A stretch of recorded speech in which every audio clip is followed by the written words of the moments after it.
Hello, welcome back. I am Judith, one half of the Nutty Nitty Sisters. Together with my sister Julie, we produce videos here on YouTube, just sharing our love of all things fibery. And it has been a long time since I did a project journal. So this is going to be sort of a project journal catch-up, where I am going to catch you up on all of the project journals that have happened since the last one was posted.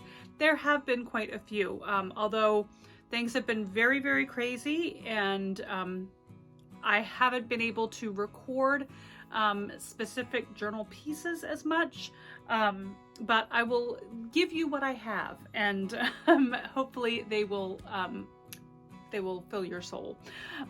So the first one is one I'm wearing, although this is not in chronological order. Because I'm wearing this one, I will go ahead and talk about it. So this is the Pink Velvet Sweater by Andrea Mowry. And I started this on March 1st and finished it on April 1st. It is knit in Dun Roving Yakety Yak, which is 60-20-20 merino yak silk. Each skein was 4 ounces or 400 yards. I knit it in Spice, which is this beautiful color, is the yoke part. And then I knit the body and the sleeves in Blue Bonnets, which is this color. And I ran out of the blue bonnets, so I had to do just the ribbing on the sleeves and on the bottom of the body in another color that I had.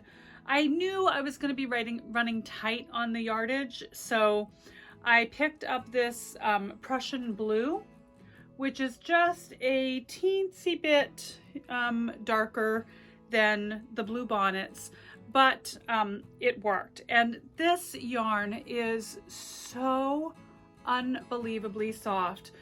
Usually under my sweaters I will wear a t-shirt or a turtleneck or a long sleeve t-shirt. I'm actually just wearing a tank top because this is so next to skin soft. If you have a chance to knit a fingering weight sweater, get yourself some Yakety Yak. It is the softest, amazing yarn. It does grow a little bit. When I blocked it, it grew a little bit, which I was fine with because the sweater was going to be a bit of a snug fit otherwise. So it was perfect. I got gauge, and I knit it according to pattern, no modifications or changes. And I knit it, I'm a 49 chest, and I knit the size that I think was a 50. So I knew it was going to be quite fitted. I was very pleased with the little bit of growth that the yarn had. Absolutely stunning sweater. I love it. So that is project number 1 that I'm going to share with you. I think that's everything. Oh, I'm sorry. I got gauge with smaller needles. I actually had to use a 4 for the color work, a 3 for the body, and a 2 for the ribbing. Yes. So, and because I did the sleeves in 9-inch circulars, I actually used a 4 on the sleeves as well because my small circumference knitting is quite snug. Yeah.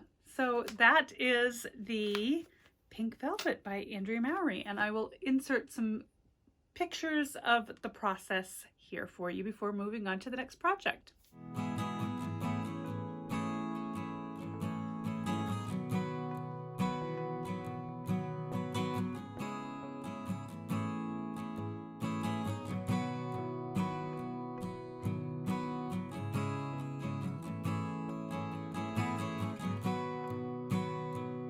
Okay, now through the miracle of technology, we're going to go back in time a little bit to what I was intending to work on next. The last project journal that I completed was the slip stitch cowl, And then I moved on to Captain by Martin Shorey, which was going to be a little cotton cardigan for Lincoln. And that is my gauge swatch.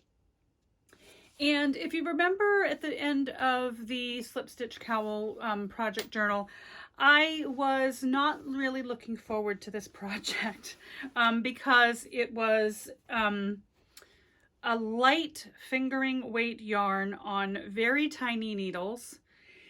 So I think that my mindset was not really right for this project. I did get a sleeve done, but it's not done correctly.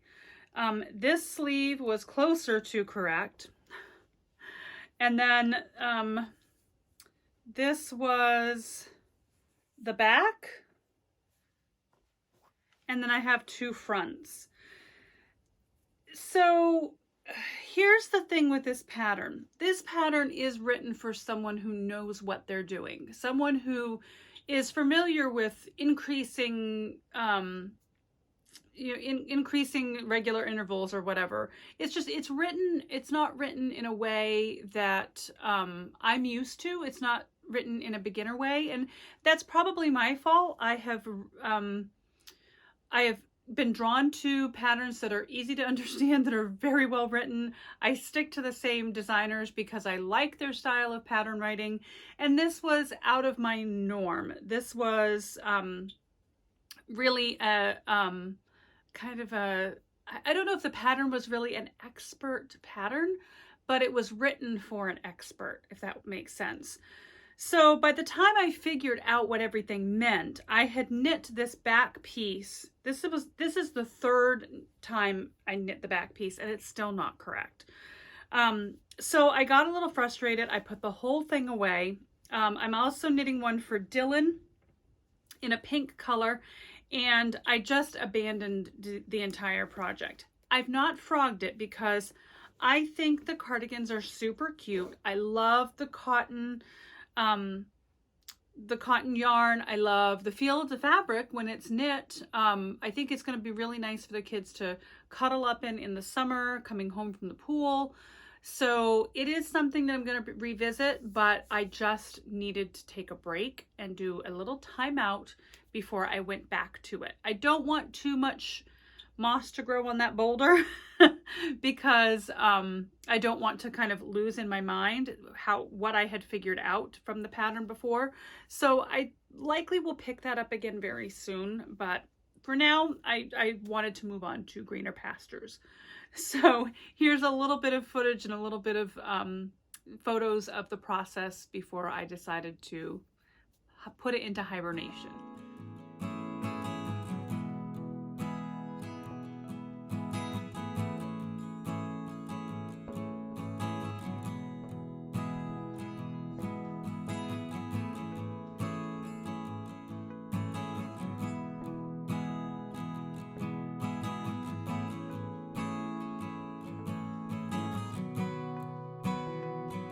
Okay, the next project was basically something that I cast on after I was so frustrated with those Captain cardigans. I decided I wanted to do something quick, something small, but something that would challenge me a little bit. A new technique that I've wanted to learn for quite some time, and that's brioche. So I watched a Craftsy class called Brioche Knitting Made Easy with, and I'm going to butcher this name, I'm so sorry, Mercedes Tarosevich Clark. And it's a basic brioche hat pattern that's included in the class. I decided to use some Red Heart scrap yarn, just some scraps that I had on hand that I thought would be a neat contrast.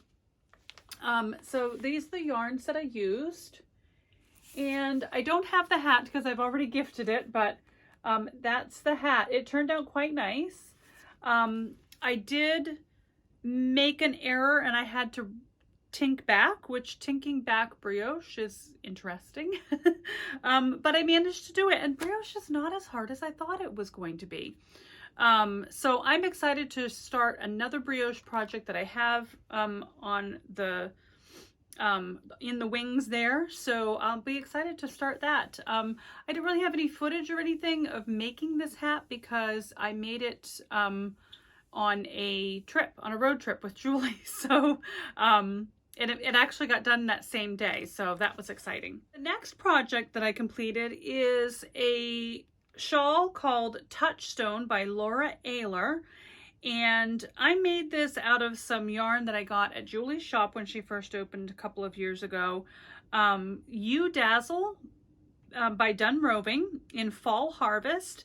And then I don't know what the other one is, but it's kind of a You Dazzle with, it looks like it's got mohair in it. So this yarn here is the Fall Harvest You Dazzle. And then this, I think it's You Dazzle. I couldn't find it on Ravelry. And I think it's a discontinued yarn. And it didn't have a tag. But it really came out quite nice. It's a beautiful fall feeling shawl. Unfortunately, I'm not going to get to use it much now that the weather is turning warm, but it will be nice to pull from the closet and have a new beautiful fall wrap for next year. So I'll include some photos of the process. I don't think I got a lot of process photos, but I did get some after photos, which I'll share.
Next project that I completed was a vanilla sock pattern using Regia Design Line by Arne and Carlos in the Henningsvar colorway.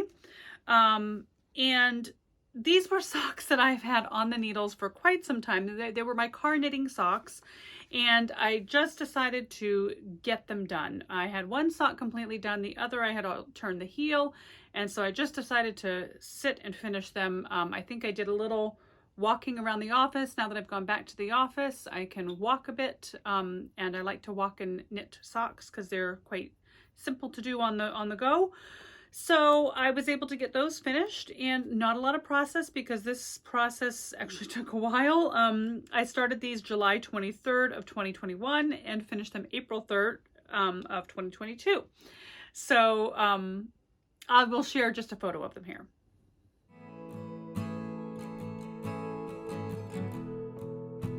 Next project is De Crofter's Cap by Wilma Mackelson. I'm really butchering names today. This was started on March 31st and finished on April 1st. This was my second cap. I made one some years ago when the pattern was first released, and I made it completely out of scraps, and I kept the scraps that I made it out of. I thought there would be enough to do another one, and I was right. So I changed the colors up just a little bit so that I could see how that made a difference in the way that the pattern revealed itself. So there's my little project page, which kind of spills over into my sock page. But also show some photos here on the first edition versus the second edition.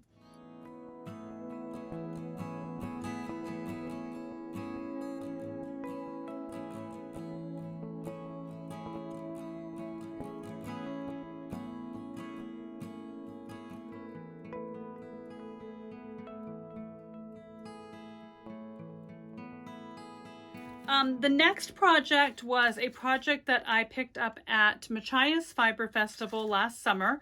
It is by Pleasant River Yarns. There is their tag, and here is her details. It's 100% alpaca. It's a 2-ply DK. Now, when I purchased this yarn, and this is one of the valuable lessons on intentional yarn purchasing. When I purchased the yarn, I do remember speaking with her about she held them double because the pattern is a worsted weight pattern. When I cast on and completed the shawl, I had forgotten that tidbit. I just knit it in the DK, but it actually turned out quite lovely. It's got super drape. It's very soft. I don't think the pattern is quite as prominent as it would have been perhaps in the worsted weight, but I actually like the the lighter weight of it. It makes it really nice to have a nice big, comfy, but not overly large shawl around your neck. It's just super warm and cozy. And I love it. I love it in just the DK. So I have enough now to do a second one if I wanted to, and I might. So that is Appalachian. I'll put the designer down bottom because I actually didn't put this in my diary yet. So this may sound a little bizarre, but anyone who really loves like authentic woolly yarn will get it. This is my table as I was winding these skeins into balls for this project, and there was quite a bit of vegetative matter in the yarn, but that is what I loved most about this yarn. It's real, it's authentic, it's farm yarn, but super, super soft alpaca. So don't let the bits of vegetation fool you. It's a fabulous yarn.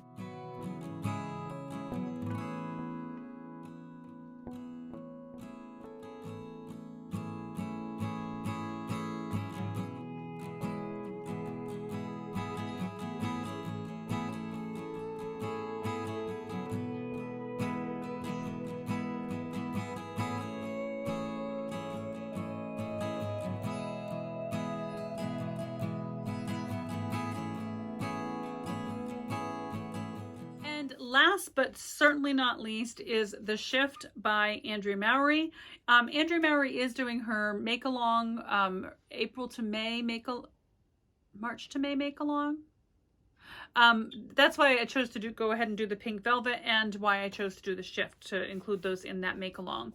But the Shift that I got, I used Stonehenge Fiber Mill yarn. Crazy. It's there, no two are alike. So the colorways are quite varied. I put some little samples of one of the skeins that I used. I used 3 different skeins, and to show you, I'll show you a bit of examples of their yarn. So there's no colorway, there's no name. They're really just literally no two are alike. You get what you get. As my grandkids say, you get what you get and you don't throw a fit. So I was able to pick several skeins out of a booth in, I think it was at Springfield. Yes, it was at the Springfield Wool Expo or something like that Julie and I went to. And I got several skeins because I really do like the randomness of the colors, and it turns out so beautifully in slip stitch patterns or the mosaic patterns. I think I'm going to try to do a sweater in these, one of Andrea's Shift sweaters. So look forward to that sometime after Whipageddon is over. But I will show some pictures here of the Shift cowl now that it's completed.